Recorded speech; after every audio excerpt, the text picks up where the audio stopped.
I hear about the children's zoo returning a gift. Yeah, how about that? A baby hippopotamus worth thousands of dollars, they sent it back. Well, I don't understand. Neither do I. You try to do something nice for the kids, give them some pleasure, a little advice. Nice? Well, I didn't give them just a plain hippo. I gave them a hippo with a message.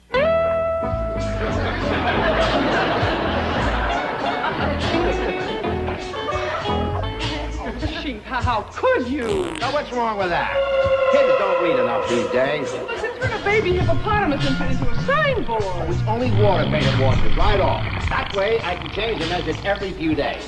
Uncle Milton? Well, Milburn Drysdale is kind of cold and formal. Uncle Milby's more the real me. Warm, generous, fun-loving.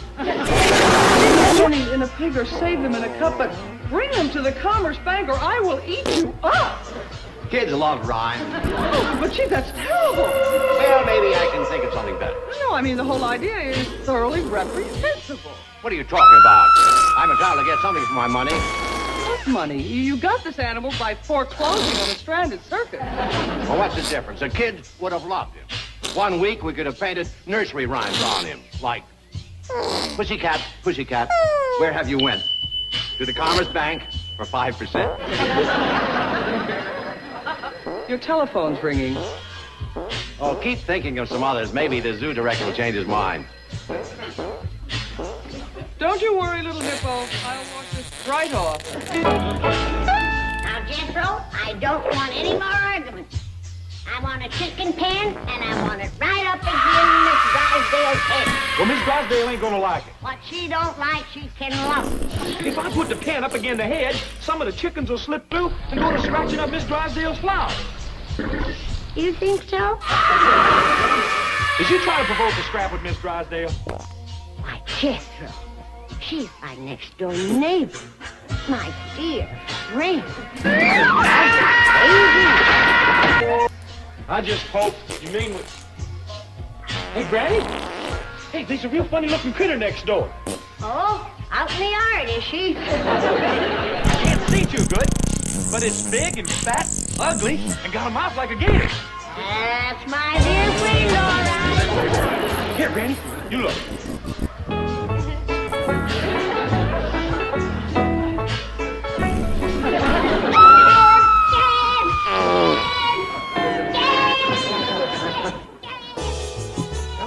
Was that your granny yelping or one of your critters? Well, sound like Grid.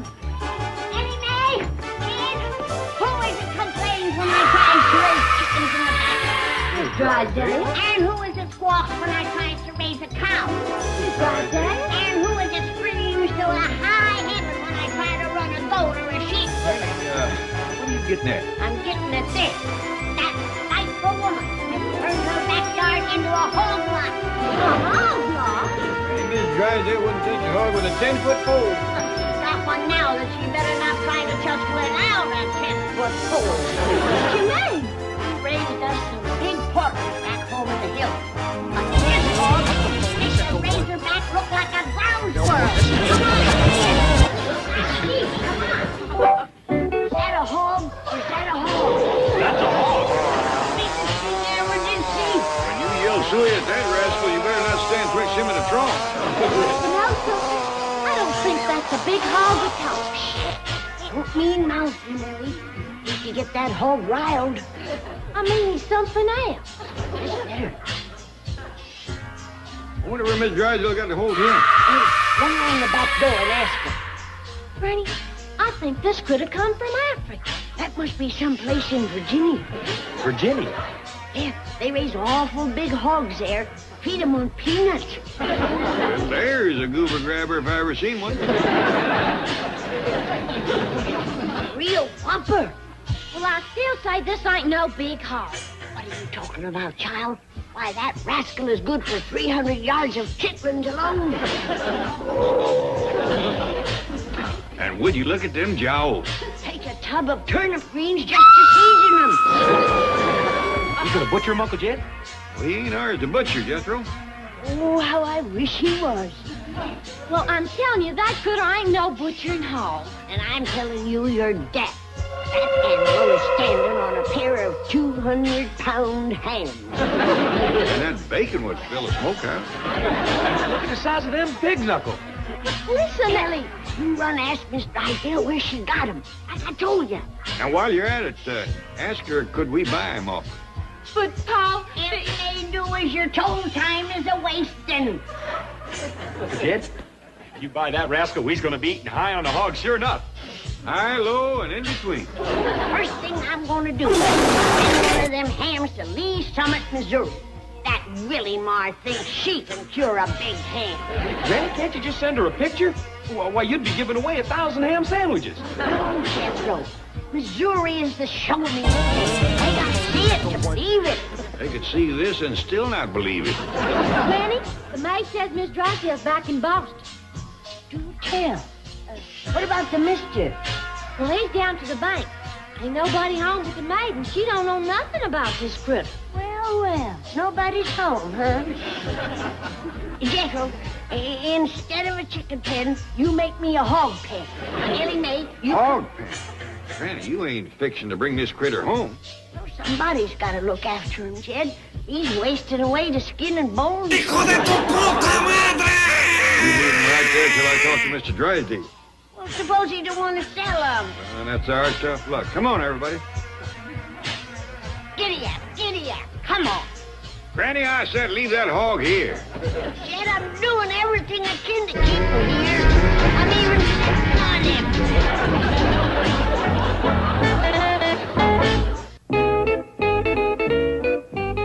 Chief, I just spoke with the director of the children's zoo. He absolutely will not permit bank commercials on his animals. Then I say no more zoo commercials on our money. Zoo commercials? Yeah, did you ever hear of the buffalo nickel? What about the eagle on the quarter? Chief, you are sick. You bet I am. Here's a great chance to educate our little tots. Will you tell them my nursery rhyme idea? Yes, and he doesn't consider a pussycat, pussycat, where have you went as educational. What about the second line? To the Commerce Bank for 5%. That's the educational part. Give up. I will not. I've got some brilliant stuff here. Listen to this. Peter, pumpkin eater, had a wife and couldn't keep her. Got along from Uncle Milby, now they always happy will be. Here's another one. Tom, the pauper's son. That's the piper's son. This kid is a pauper's son. The old man borrows money from the Commerce Bank and strikes it rich. Oh, now, here's a good one right here. Little Miss Muffet sat on a tuffet, figuring her interest rate. Along came a spider and sat down beside her and said, hey, this Commerce Bank is great. Wait. That may be the zoo director with a change of heart. Reverend Drysdale speaking. I see somebody stuck there with a sick hog. Sick hog? Oh, he's in bad shape, Mr. Drysdale. His bristles have all fell out, and his tail has come on kink. Oh, I grant you he looks big and fat.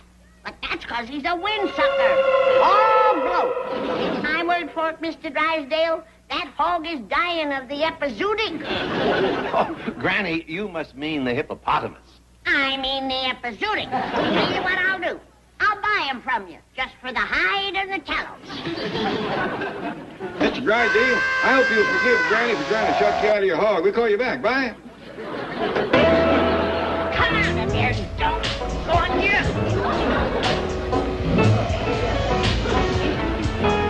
What you doing, Granny? Oh, hi, Jed. Hi, what you doing? Trying to get my rope out of the Drysdale's yard. Must have snagged on something like a root or a stump. A hog. A hog? Why, yeah. I'll bet you that's what happened. That poor starving critter probably swallowed the other end of my rope, thinking it was a big stalk of sugar cane. You think so? Yeah. We gotta save him, kid. Why don't you call Mr. Drysdale, see if you can make a deal with him for that poor, sick, miserable beast. Granny, the other end of this rope is tied around that hog's neck. Oh, it's worse than I thought. He's trying to hang himself. Hang himself? Yeah. Among the hogs that's known as suicide.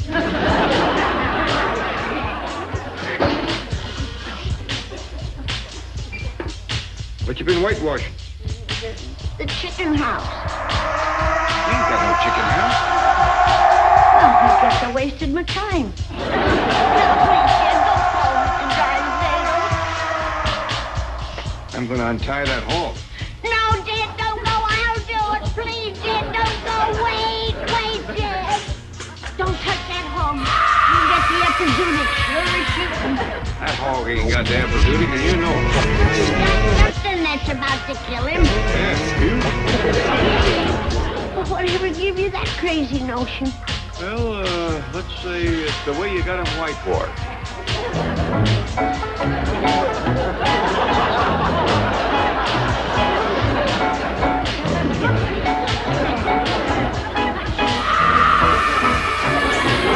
Hey, I can understand you wanting this hog, but buy him off Mr. Drysdale, fair and square.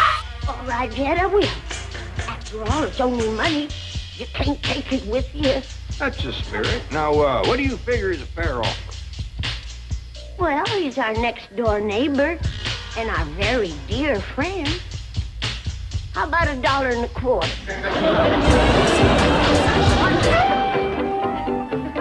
All right, kid. I'll go $1.30. But for that price, he's got to pull it through the hedge for me. $1.30. Granny, that hog will weigh out at close to 1,000 pounds. That's all hoof and hide. Why, dressed, I bet you he wouldn't go 20 pounds. I'll be lucky to break even.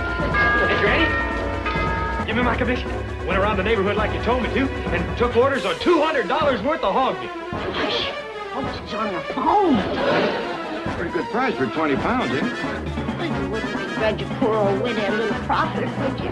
Mr. Drysdale? Say, would you consider $200 for that hog? $200! That's a deal, then. Keep with the rabbit! Thank you, Mr. Drysdale. Bye. Granny, you can't take it with you.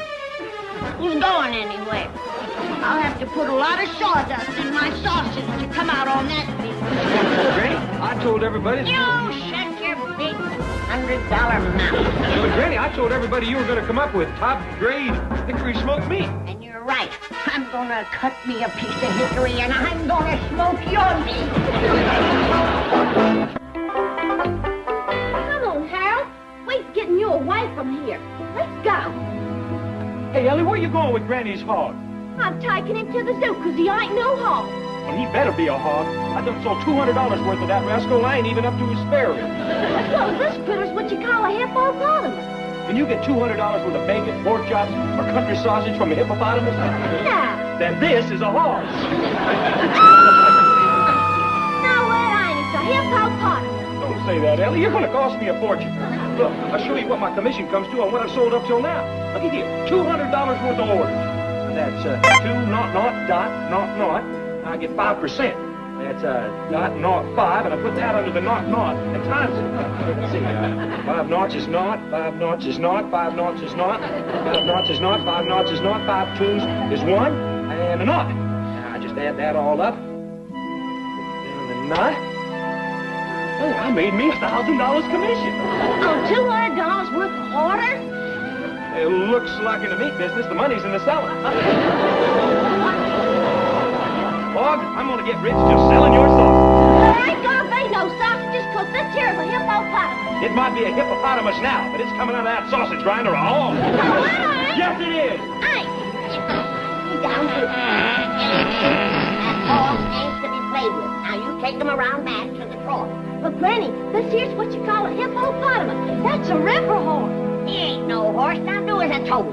I mean, he likes water. Good. Give him all he wants and a lot of dry corn. We'll fatten that rascal up to where he can't move. Come on, get those down I could have bargained him out of that $200 price. But Uncle Jed said it was a deal. I say it ain't.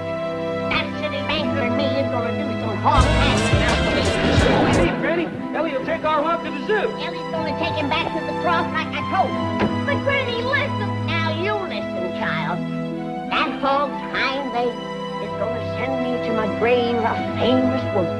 For years they'll be talking about the Daisy Moses Memorial Ham. Right on, Pedro?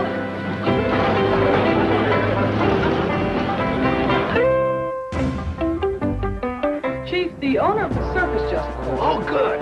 Did he get the bank commercial tattooed on my fat lady? Of course not. He wants to know if you'll take a baby elephant off his hands. No, I won't. Children's Zoo would love to have it. They would, eh? Well, maybe we can work something out. Now, let's see. A nickel dropped into my trunk hole. Draw 5% from sweet old uncle. No, no. I have told you the Children's Zoo will not permit you to paint bank commercials on their animals. Then they don't get the elephant. No more, Mr. Nice Guy. Chief, listen, please. It seems that the baby hippo and the baby elephant were inseparable companions. Now the baby elephant is pining away with his friend. They should be together. How can they be? I just sold the hippo to the carpet. They think it's a big hog. Hey, wait a minute. Maybe I can tell them the elephant is a long-nosed cat. Can we come in? Granny, just roll. You tuck that big hog. He's too darn high. That's how he is. You horns swallowed dead out of $200 when you sold him that cute hog. Beauty. Speak when you're supposed to. Now, you and me is going to do some talking. There's no need. You can have the sleep. Oh, no. I came here to haggle and we's gonna haggle. Now, you set a price, and I'll make an offer. And we'll lock horns and go at it. Granny, if he's willing... You listen and learn, Beverly. I'll show you how it's done. All right, let her fly. I'll sell you the hog for $50. I'll give you 10. 40. 20. 30. 40. 40. 50, and that's my last offer. Well, all right. Go. Adam, he don't know what hit him. Granny, he was going to sell you the hog for $30.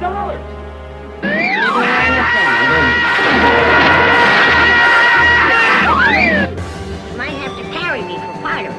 Oh, no problem. Oh, Granny, as long as we're dealing, how would you like to buy a long-nosed cat? Oh, no. No, Chief. You are not going to sell us that. But if you wanted, No, I absolutely will not let you. Yes, sir. You are lost in the oldest trick in the haggling business. You see, she pretending that she wants the cat is supposed to make me want it all the more. That's what they call chumming the sucker. Here's your money for the hog. We'll talk about the cat some other time, when your partner ain't around. Well, I'll be right with you, Granny. Mr. Drysdale, I'm going to open up a big account with you. And I'm making money hand over fist. wonderful. How you doing? You're telling me, on commission, I made $1,000 already today. What kind of meat are you selling? Oh, hickory smoked ham, bacon, chopped, ribs, you name it, I got it. Well, then, put me down for $50 for the bacon and ribs. I'll take $20 for it. Hot dog. 50, 20, naught, that's down to naught, 5 and 2, that's down to 7, times dot, naught, 5. I've done made another $350. Jethro, when do we get the meat? Oh, quick as Graham, he butchers that big hog you done sold her. What did he say? He said, quote, quick as Granny butchers that big hog you done sold her, unquote. I thought that's what he said. I'd better get Mr. Claver on the phone and tell him to stop Granny. I'll say you better. And if anything happens to that hippo, Uncle Milby will be Uncle Mud. Crack the water, don't you hire? Really scared of it, so we safe in here. Ellie Mae's drowning my hog. Quick, Jethro, jump in and pull him out. Give him mouth-to-mouth recitation. I ain't getting close to them jowls till he's on a plate. Come on, Pam. He likes the water. She done turned him into a pet. Forget him, Jethro. By the time he gets out of the water, he'll be ruined. There ain't no market for soggy sausage. Granny, how's the hog? You all right? Oh, he's fine, fine. We're just giving him a bath. I tell you what, I'll trade you my big, clean hog. Even up for your dirty little long-nosed hat. It's a deal. Both of those animals are going to the Children's Zoo. You promised. Oh, well, all right. Back to Mr. Nice Guy.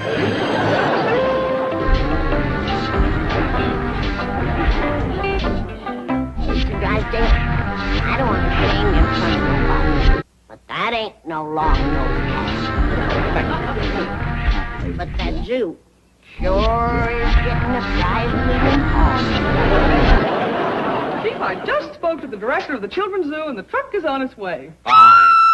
The children are going to be charmed and delighted by these animals. He's gonna like these poems, too, Mr. Drysdale. Holmes? Yeah, he's wrote a dandy on this critter.